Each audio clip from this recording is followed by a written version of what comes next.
सुप्रभात। हिंदी की कक्षा में पुनः आप सभी का स्वागत है। आज की कक्षा में मैं एक कहानी, यह भी इस पाठ के सार की चर्चा करने जा रही हूँ। तो आइए देखें। प्रस्तुत आत्मकथा में मनु भंडारे ने उन व्यक्तियों तथा घटनाओं के माध्यम से अपने जीवन का संक्षिप्त परिचय दिया है जो क्रमबद्ध नहीं है। लेखिका लिखती है कि उनका जन्म मध्य प्रदेश के भानपुरा गांव में हुआ, परंतु जब वे कुछ जानने समझने की योग्य हुई तो उन्होंने स्वयं को अजमेर के ब्रह्मपुरी के 2 मंजिला मकान में पाया। ऊपर की मंजिल में लेखिका के पिता पढ़ने लिखने का काम करते थे और नीचे परिवार के लोग रहते थे। लेखिका की माँ भले ही अनपढ़ थी, लेकिन घर के दायित्व को अच्छी तरह निर्वाह कर रही थी। अजमेर में आने से पहले इनके पिता इंदौर में रहते थे, जहाँ उनकी मान सम्मान व प्रतिष्ठा थी। वहाँ वे और कांग्रेस पार्टी से जुड़कर समाज सुधार के काम करते थे। उन्होंने अनेक विद्यार्थियों को अपने घर बुलाकर पढ़ाया जो इस वक्त ऊंचे ऊंचे पदों पर नियुक्त हुए। उस समय लेखिका के घर में खुशहाली थी। लेखिका के पिता बड़े कोमल व संवेदनशील व्यक्ति थे और बेहद क्रोधी व अहमवादी भी थे, लेकिन आगे चलकर उनके पिता अपने टूटे हुए गुणों व आशाओं के बोझ तले दब गए। इंदौर में उन्हें आर्थिक घाटा हुआ, अतः वे अजमेर चले आए, जहां उन्होंने अंग्रेजी हिंदी शब्दकोश व अधूरे काम को पूरा करने का कदम उठाया। उनको सम्मान तो बहुत मिला, पर धन नहीं मिला। वे अपने आर्थिक विशेषताओं का भागीदार अपने बच्चों को नहीं बनाना चाहते थे। नवाबी आदतों, अधूरी महत्वाकांक्षाओं ने उन्हें क्रोधी बना दिया था और अक्सर वे अपने सारा गुस्सा उनकी माता पर उतार देते थे। अपनों के द्वारा लेखिका के पिता से किए गए विश्वासघात के कारण बड़े ही चिड़चिड़े और शक्की स्वभाव के बन गए थे। आगे की पंक्तियों में लेखिका अपने पिता का गौरवगान नहीं करना चाहती हैं, बल्कि वह यह बताना चाहती हैं कि पिता के कौन से गुण दोष उनके व्यक्तित्व में समा गए हैं, अथवा उनके किस व्यवहार के कारण लेखिका में हीनता की भावना उत्पन्न हो गई है। बचपन में लेखिका बहुत कमज़ोर थी, उसका रंग भी काला था, इसलिए पिताजी गौरी बहन सुशीला से अधिक प्यार करते थे और लेखिका की उपेक्षा करते थे।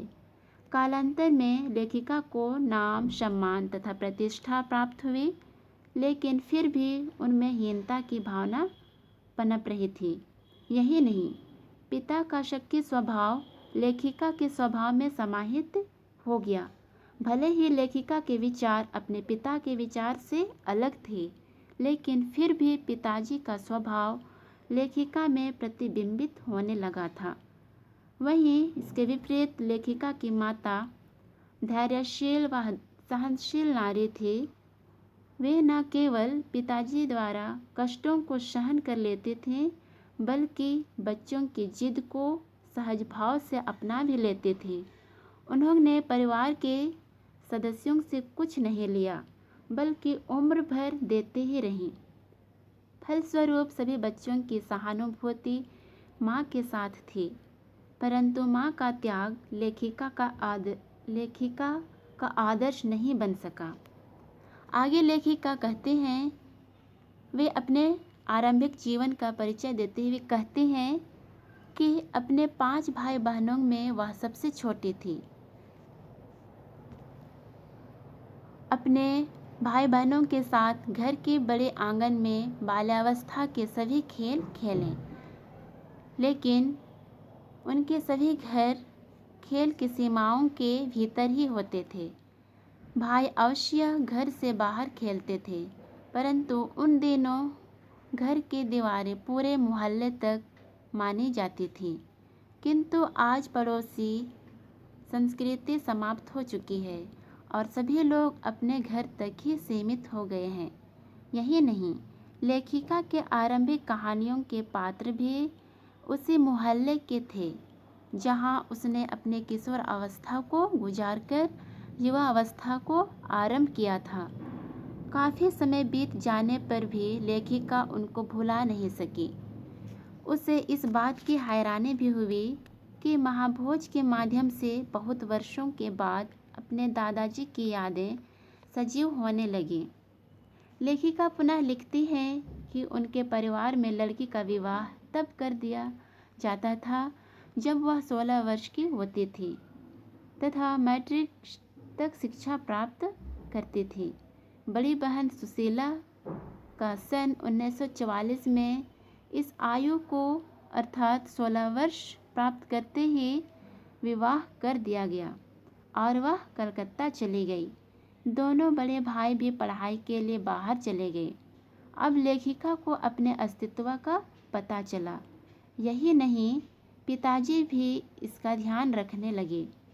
पिताजी रसोई घर को बड़ियार खाना कहते थे, इसलिए उन्होंने लेखिका को उससे दूर रखा। पिताजी का विचार था कि अगर वह रसोई घर में काम करती रहेगी तो उसकी प्रतिभा और क्षमता का विकास नहीं हो पाएगा। अब लेखिका को घर में होने वाले विभिन्न दलों की बहस को सुनने का मौका मिलने लगा। जब भी वह चाय नाश्ता लेकर पिताजी के पास जाती तो वे लेखिका को बहस सुनने के लिए वहीं पर बैठा लेते। सन 1942 के आंदोलन की पार्टियों के अपने आपसी मतभेद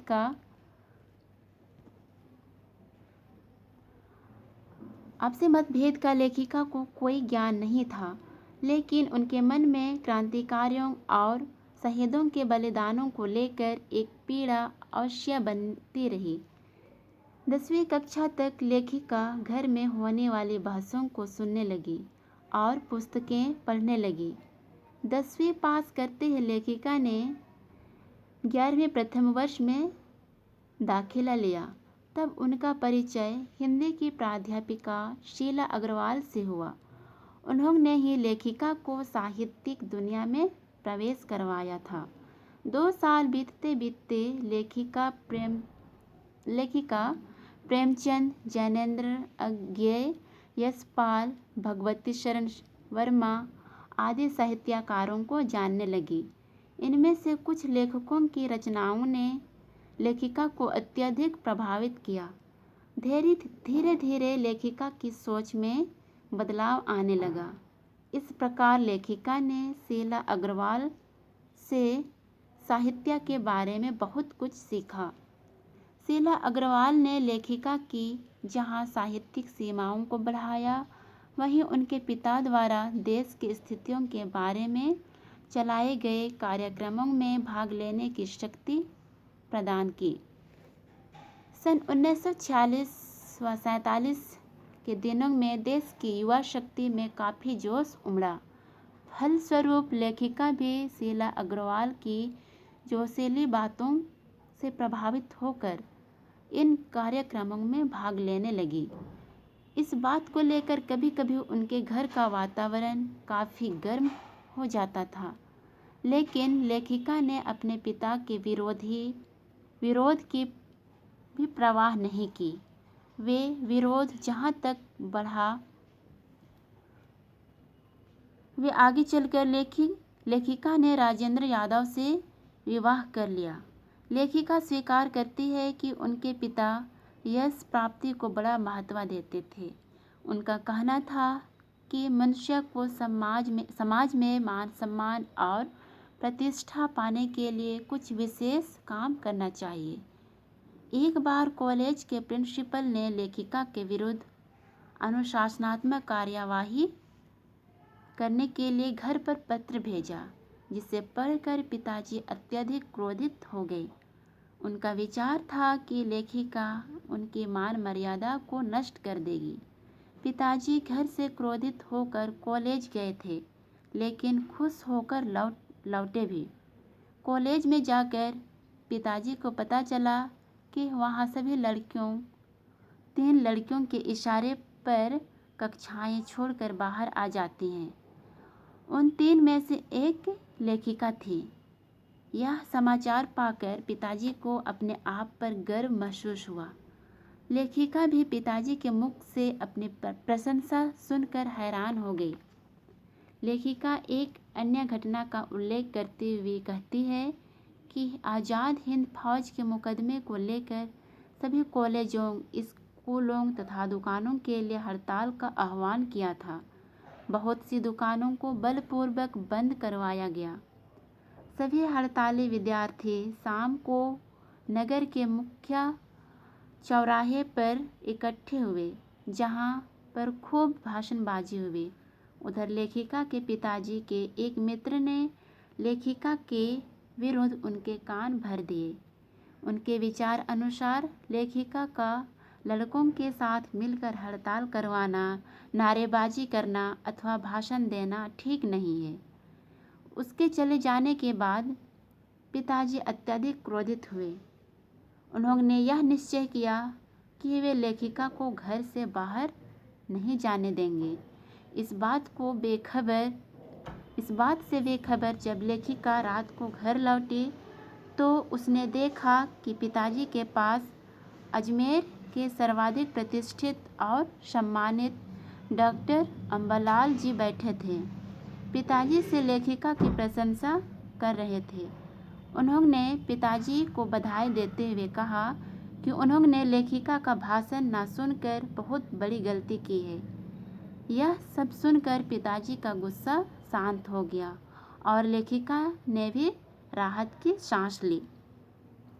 आगे की पंक्ति में लेखिका उस प्रसंग के बारे में सोचती है तो उनको डॉक्टर अम्बालाल जी का प्यार और बड़प्पन दिखाई देता है। यह भी संभव है कि आज से 50 साल पहले अजमेर जैसे शहर में विशाल भीड़ के मध्य एक लड़की का बिना किसी संकोच के भाषण देना मुख्य कारण रहा होगा।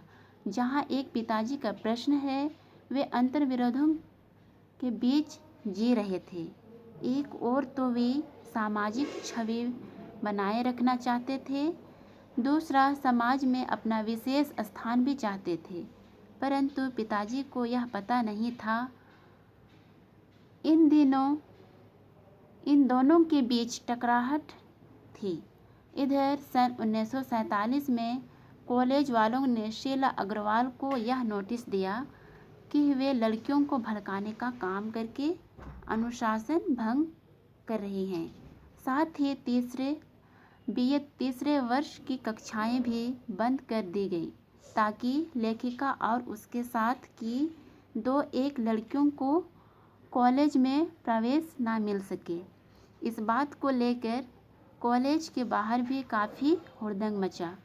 फलस्वरूप 3rd ईयर की क्लासें फिर से शुरू हुई, परंतु इस जीत की खुशी सन 15 अगस्त 1947 की जीत की खुशी के सामने कुछ भी नहीं थी। धन्यवाद।